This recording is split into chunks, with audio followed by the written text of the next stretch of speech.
Welcome all, and thanks for joining us as we spotlight Holy Cross alumni who have answered the call to become members of the Society of Jesus, the Jesuits. I'm Father Keith Maskowitz, an assistant chaplain for liturgy and chaplain for the first year class of 2024. Today, I'm joined by my former graduate studies teacher, Father John Endres, an alumnus of the Holy Cross class of 1968 and a former trustee of the college. We're taking advantage of Zoom to come to you today. The Jesuits have a rich history of teaching and scholarship, and Father Endres has continued that legacy. A professor emeritus of sacred scripture at the Jesuit School of Theology at Santa Clara University in Berkeley, California. It's quite a mouthful. John has taught courses over the years in Psalms, wisdom and intertestamental literature, and the Dead Sea Scrolls. And John was my teacher for a class called Prayer in the Bible.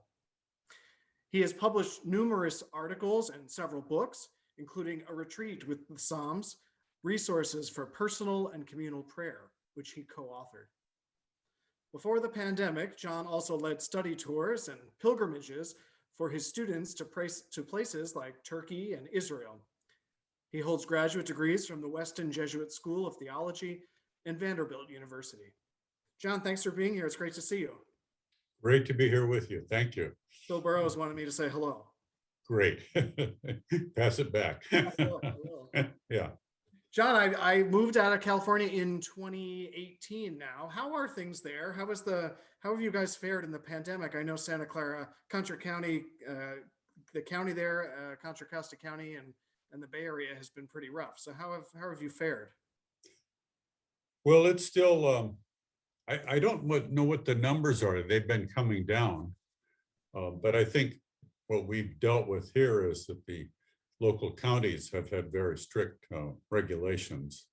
So all the classes at the school here are by Zoom. I don't know when that's going to change. I doubt that it will change this spring. I think maybe at Santa Clara, they're allowing some to meet.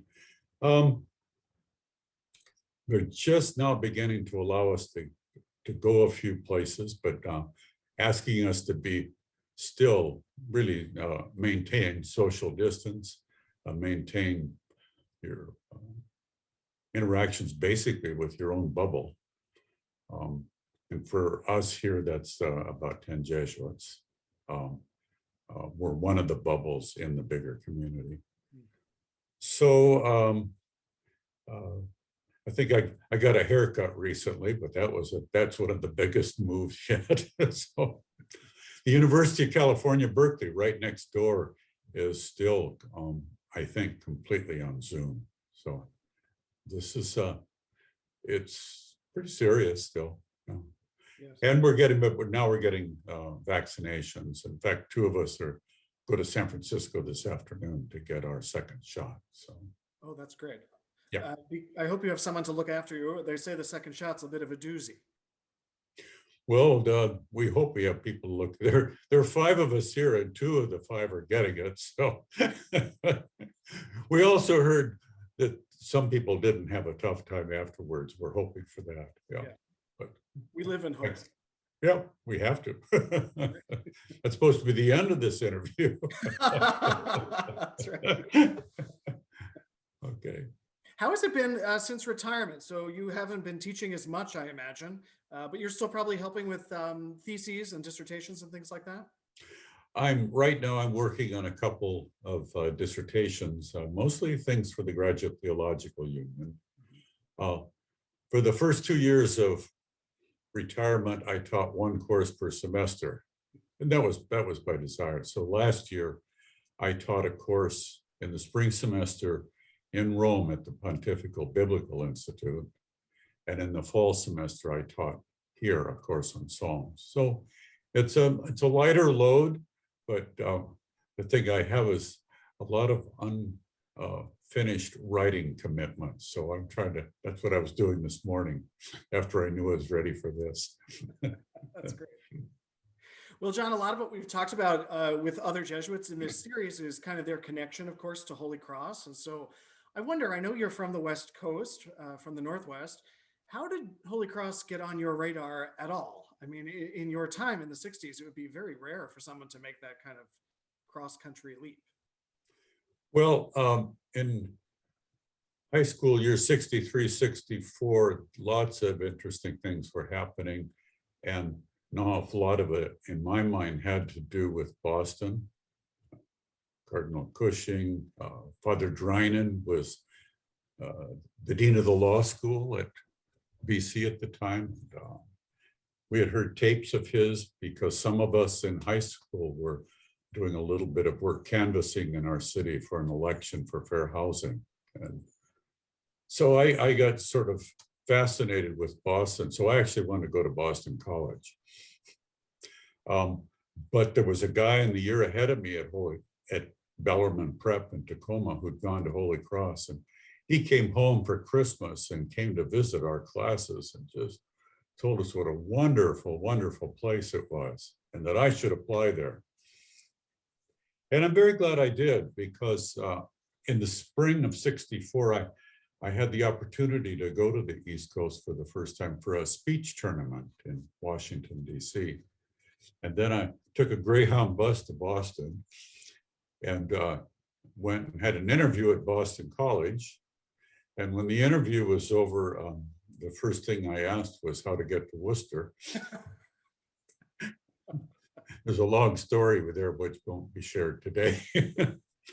So I took the bus to Worcester and got there in the afternoon, and it was just wonderful. I met Father Hart, first of all, because one of my high school classmates, his family knew him, and they told me, meet Father Hart when you go there. And I did, and so he took me to the admissions office, and the director of admissions, Mr. Halpin, said, oh, we better go read your application. It just came in. So, and he came out a little while later and interviewed me and said, you know, I don't really have any authority here. I've just started working here, but I can tell you that I'd hope we could offer you a really nice scholarship. And then they said, so where are you going tonight? And I said, oh, well, I'm going back to Boston. Where are you staying? I says, I haven't figured that out yet. I have to go to the bus station and see if they found my suitcase yet. And then they just thought, no, you are getting the treatment. You're going to stay overnight here, experience the dining hall, go to a movie, et cetera, et cetera. And then tomorrow we'll take you to the bus and you can go to Boston. So by the time I got to Boston the next day, my mind was pretty much inclined, shall we say. Yes. The big deal after that was to convince my parents. So, was that a hard thing to convince them? it was funny. It was not hard at all to convince my mother. It was a bit of a job with my father. Where did he want you to go? I'm not sure where he wanted me to go, but I think they expected that maybe I would stay at one of the Jesuit schools on the West Coast, like Gonzaga or Seattle U. You know. When you were a student in the 60s, of course, like 1968 is a big flashpoint Oh, in the yes. United States, internationally. What was it like for you on campus in these years? Well, I think I would say it was kind of weird the first year. And I think I was kind of homesick because that summer I went home and I tried to enter the Jesuits that summer. But my parents told me that I had gotten a scholarship to Holy Cross and they thought it would be a good idea if I used it. Well, it was pretty provincial at Holy Cross. Guys are nice to me, but I remember one guy one day said that his family had taken a big trip west and he really enjoyed it. I said, where did you go? He said, Springfield, Massachusetts. And then they asked, one day a couple of guys asked me if we had running water where I grew up. And I kind of joked and said, my dad's a carpenter and he's just building an outhouse out in. But in spite of all that was probably part of the fact that I made some just wonderful friends. And many of those friendships still perdure. Most of them have to do with the fact that all of us on financial aid worked in Kimball Hall. And we were waiters, and we ate our meals together every day. And when we have reunions, we're the guys to get together. And we all know each other. We all know each other. I know all of their wives. Most of them were dating them when we were in school. So. That's still a tradition now. Of course, we're not doing family style in Kimball Hall, but first year students, if they're on work study, they're mandated to work down in Kimball Hall that first year. Oh, I didn't know that. That's great. Yeah. Mhm. That tradition, part of that tradition still perdures, which is Mhm. John, when did you first feel a calling to priesthood? And in that same vein, why the Jesuits? Why not diocesan priesthood or the Dominicans or something? Well, I would say I felt it in high school. I went to a Jesuit high school in Tacoma. As far as Dominicans and Franciscans, I didn't know that there were male Dominicans or Franciscans from my town. We were taught by Dominican sisters from Tacoma, and there were Franciscan sisters, and I think there was Holy Name sisters, but there were very few religious men in the Northwest other than Jesuits.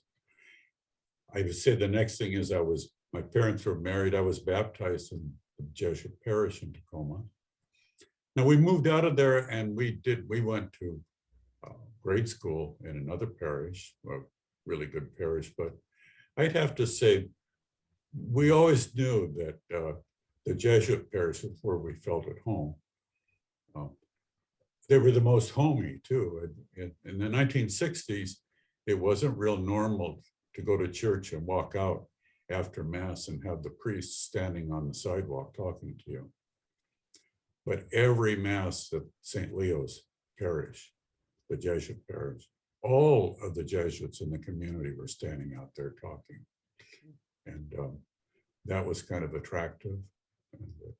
And my dad liked to talk to these guys, and actually, so they put him to work almost every Saturday doing carpentry work in the school building. And then I got to our high school, and it was a faculty that had a lot of scholastics teaching there, young, exciting, smart, and they really challenged us in many different ways. And so that's the kind of priest I thought I'd like to be. Yeah. Sorry, please. So when I got to Holy Cross, actually it was a little bit different because most of the Jesuits there were a lot older than the Jesuits I'd had. And so it took me a little bit of thinking, but after my parents encouraged me to stay for the last 3 years, I had a really good time. And then in my senior year, right after New Year's, I made a 5-day retreat out at the old Shadowbrook, and had some really wonderful prayer experiences there, where the old idea of joining the Jesuits sort of resurfaced. Yeah. That sense of being attracted to what you saw, all the men standing on the sidewalk outside St. Leo's. That's a beautiful memory. I try to do some vocation work here on campus, and not being able to invite anyone into the house to show them how attractive our life is. That's been a real challenge, I would say, of the past year or so. I bet, yeah. But it's our reality, certainly. We hope for other gifts from these times. That's right. Yeah. Well, that's right. Let's talk a little bit about your work that you've been doing for a very long time. So your field is scripture, sacred scripture. And I wonder, that's a phrase that might elude people. Can you give us kind of a layman's definition? What does it even mean, sacred scripture? And secondly, how did you even get involved in such a field? Probably the term that most people would recognize is Bible. And I teach Old Testament or Hebrew Bible. So that probably makes more sense to a lot of people. Sacred scripture, I think here, maybe I would say that we use that term, especially as Catholics, when we read or study the Bible as part of our church life, as part of our liturgical life, and maybe also prayer life and theology, that we consider the Bible. Well, sacred means that these are really special writings. That's the meaning of scripture, or writings. That these bring some kind of a message to us from God. When did you first kind of get interested in this? Was there a Jesuit that kind of led you down this, or? Well, I'm trying to think about that actually. In my third year, I was a classics major, and I was part of the Hellenic Tradition Seminar at Holy Cross, taught by a famous Jesuit, Joseph F.M. Marique. And somehow he invited me into that. So I took it for 8 semesters. And this was kind of the top thing you could do in Greek. I liked Greek, I liked Latin, so I majored in that. I had a good course in that in high school. In my third year, and I also liked the Old Testament course I had with Father Bennett and Casey. I also, in my third year, a couple of my classics classmates wanted to study biblical Hebrew, and they were told they had to get, I think, 5 students to have a class. And they only had 4. And they kept coming back to me and beating down the door, people like John Baldwin. And I finally acceded. And it was a great thing. We had ended up with 3 semesters of biblical Hebrew with Father George Berry, who was an expert. And I really enjoyed that. But I don't think even then I had thought so much about Bible going into it as a field, because I was still interested in classics. And actually I had applied to graduate school in classics in case the Jesuits didn't accept me. So where did you apply? I think I applied to Harvard and Yale, and I'm trying to think of it. And I had a very nice offer at Yale. So, but then I decided to enter the society. And while I was a novice, I started thinking a little bit more about Hebrew and learning how important Bible was in the life of the Catholic Church. We were right in the middle of the Second Vatican Council at the time. And learning a little bit more about that, I got kind of excited. Maybe I could be one of the people in our province to do that. So that's all. And then I let people know that. And so the summer after philosophy and the summer after first year Regency, they sent me off to places where I could study Hebrew during the summer and get kind of a taste of biblical studies.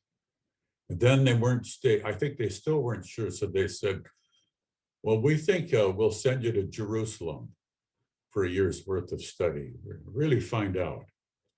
And it's a peaceful time to go over there. So this would be great. So I went over there and got involved at the courses at the Hebrew University. And after I'd been there about 3.5 months, a war began.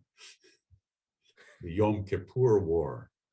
And all of a sudden it wasn't so peaceful, but I didn't go anywhere. I didn't have any money for a return ticket. And I was living with the religious community that was very good. So I was, by the time that year was over, I was pretty much persuaded this is what I wanted to do. Yeah. It strikes me a combination of kind of interest, personal interest, aptitude, but also your superiors kind of getting to know you and kind of learning what you were good at and how you could be successful and what you could offer to the church, I guess.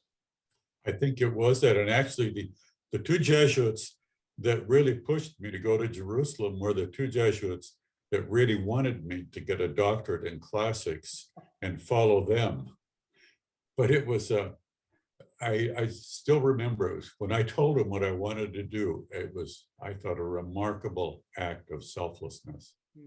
that they immediately said, this is what you should do if you can. Yeah. Yeah, it's a great story.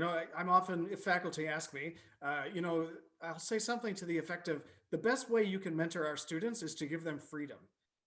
Because if they feel like they need to do what you have always done, it's a kind of a limit on their freedom. But if you can kind of give them the gift of freedom, it's amazing what they'll choose, and where they'll be attracted and what's possible. So I appreciate that story. Thank you. That's good to think of it that way too. Yeah. Yes. John, just my own experience, 3 years out in Berkeley, working, doing theology studies, but you've been there a very long time. And you have taught both Jesuits in formation, Jesuit priests, Jesuit brothers, but also a significant amount of lay people in preparation for service to the church, either as catechists or as ministers, pastoral ministers. And I know lay formation is a huge part of the work that is being done at our theologates, both at Berkeley and Boston College. We're in a very profound moment here at Holy Cross. The first lay president has been named, Vincent Rougeau, and he'll take office July 1. And I wonder, do you have a reaction to that as a Jesuit, as an alum, and as one who has worked with and helped form lay people? Yes. When I read the news, I was stunned for about 4 seconds. And then I said, this is wonderful. And I thought to myself, well, you obviously know that Phil Burrows and I have been friends ever since the day I entered the Jesuits. He was there when I entered. And I thought to myself, I bet you Phil would be really excited by this news, just from how we know each other. And this move, and I said to myself, I'd been wondering when it would happen at Holy Cross, that I thought it probably would and should. Then I read his CV and read about it. I was even more excited. And I'll add one other little one. Then at some point, I figured out he was African American. And when I heard that, I thought, this is really wonderful also. Because about 3 months ago, I've been reading the magazine, Knights of Columbus magazine, and there was an article in there about Bishop Healy. And I'm not sure, there were 2 Healy brothers, I always get them mixed up.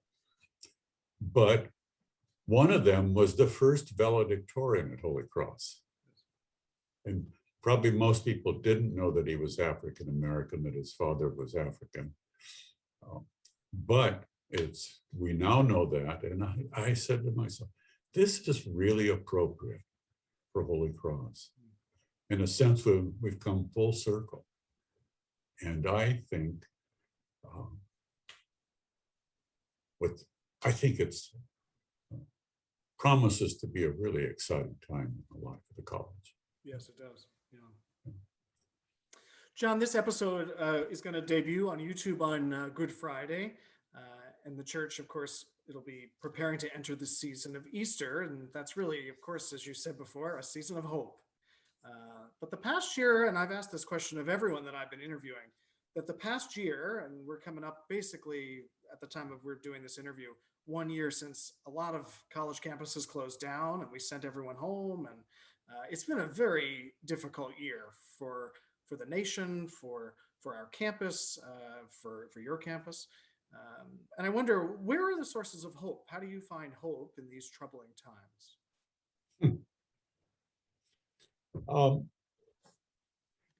Part of where I find hope is the desire to get back to something like normal, the desire to be able to study, to interact with each other, to interact with faculty, with students. So I think there's hope there, that there's an aspect of life that people are really hoping they'll experience again, even though we know it's not going to be the same.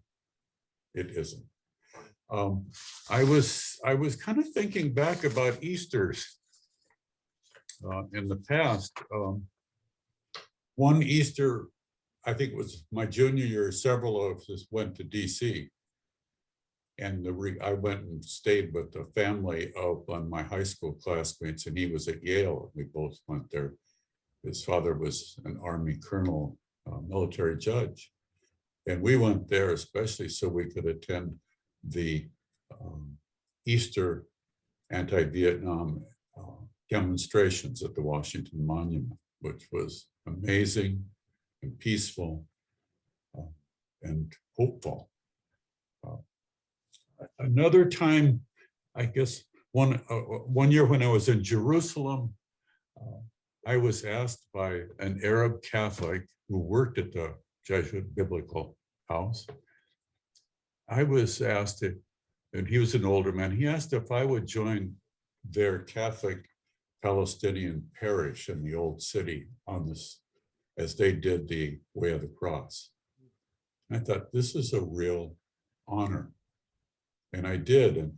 And there I kind of got a little bit of a sense of what a sense of love and identity they had to be able to walk with Jesus. And that was a sign of hope for me. I would say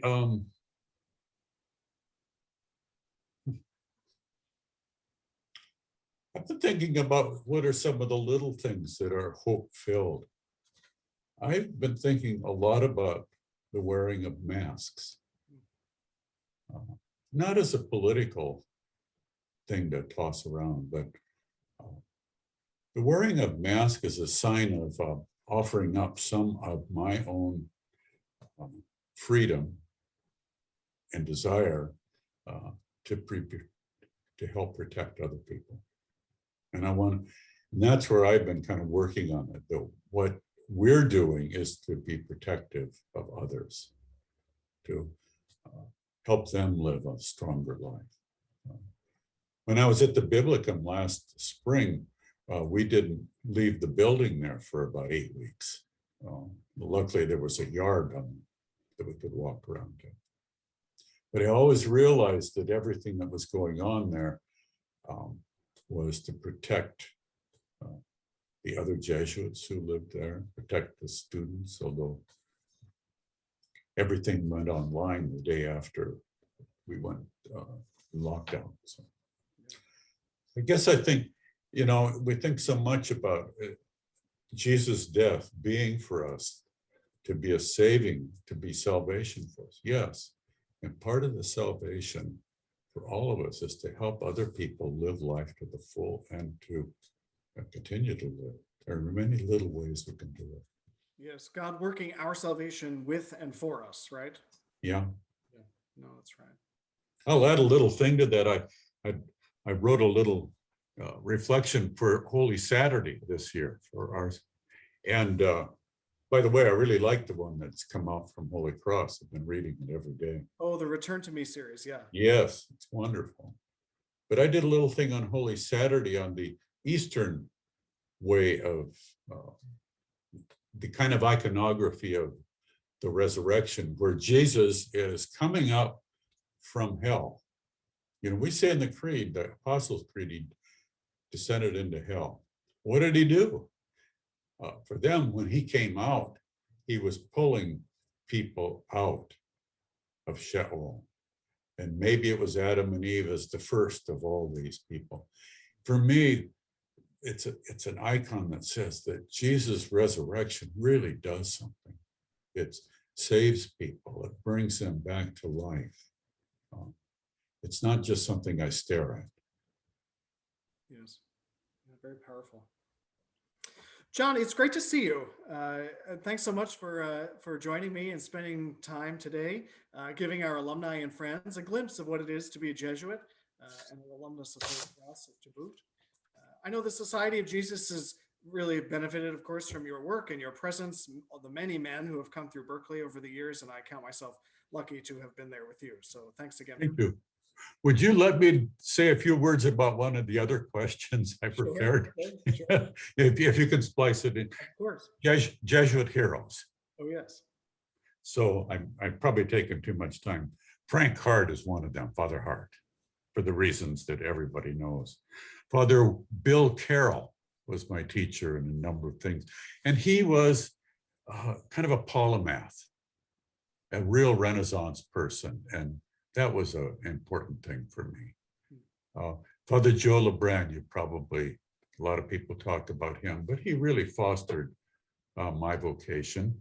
He took a Trailways bus from Worcester to Seattle to come to my ordination. And he made a lasting impact on my family, to say the least.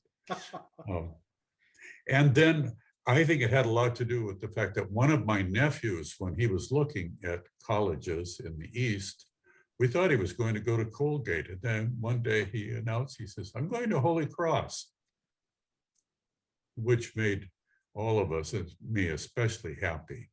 And during his time there, he made a retreat with Father LeBrun and many other things, got to know Joe McGuire well, and met his wife. They're married there at Holy Cross. And I think maybe the last person I'm going to mention is Father Ray Swords. I didn't have a particular personal experience of him.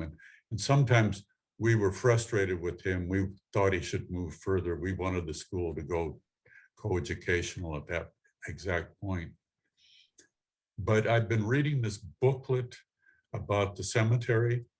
Oh, yeah. And I just recently read the entry on him.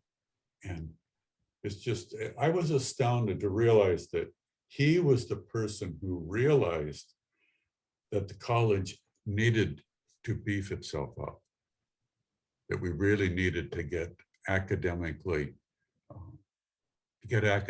excellence, and that it meant that for the Jesuit faculty there is going to be in the future more people getting doctorates. And so I have to look back and say that he and Father Brooks had a tremendous impact on the future of the school. Yes. There's a new book out. It's called Beneath the Cross. One of the archivists, she worked on it. It's biographies of every man that's buried in the cemetery. I'll have to send it to you. That's what I was reading. Oh, okay.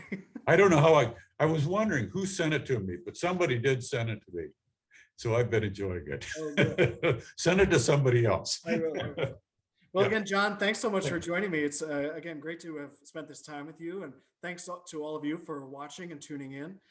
Stay tuned for our next Jesuit alumnus profile, which will be coming up in just a few weeks. And until then, be well.